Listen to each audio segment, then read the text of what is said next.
From space, you can see our carbon footprint. Humanity has relied almost exclusively on fossil fuels for power, heat and light. Yet today could be a milestone in industrial history. Britain becoming the first major economy to turn its back on fossil fuels. We have a moral duty to leave this world in a better condition than we inherited. And that's why today we're announcing that we will be ending our contribution to climate change by 2050. It is technically feasible. The fact onshore wind, like here at Pennycamoid, is now cheaper than gas is an example of that. And because net zero could bring jobs and opportunity, it has broad cross-party support. Effectively, what we're talking about is a new industrial revolution, a massive transition away from fossil fuels to new ways of generating power, new transportation methods, new forms of manufacturing. But what if this green revolution leaves communities behind? Below the wind farm lies the Rhondda Valley, home to a coal industry abandoned by policies of the past. This quickly became one of the most deprived areas in Europe and struggles still. The whole feel of the togetherness that the colonies brought as an industry, a lot of that was lost overnight.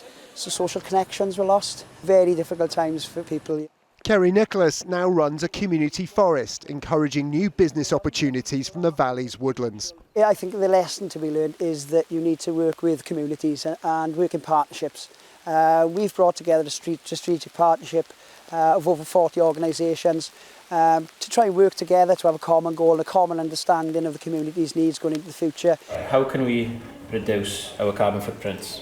These local children will be nearly 40 when the net zero target must be met. We use solar panels, we use taps that turn off over a certain amount of time. You can ride your bike to school or walk, and it'll be using less fossil fuels. They clearly know what has to happen to prevent climate change damaging their future, but do the grown-ups in Westminster?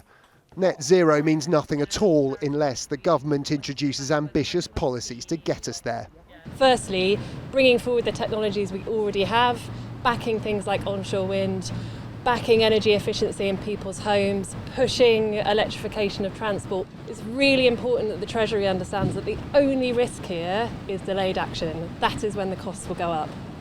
The transition to a cleaner, more sustainable economy will cost, though, hundreds of billions by 2050. But the question isn't so much, can we afford it? Rather, can we afford not to? Tom Clark, News at 10 in the Rhondda Valley.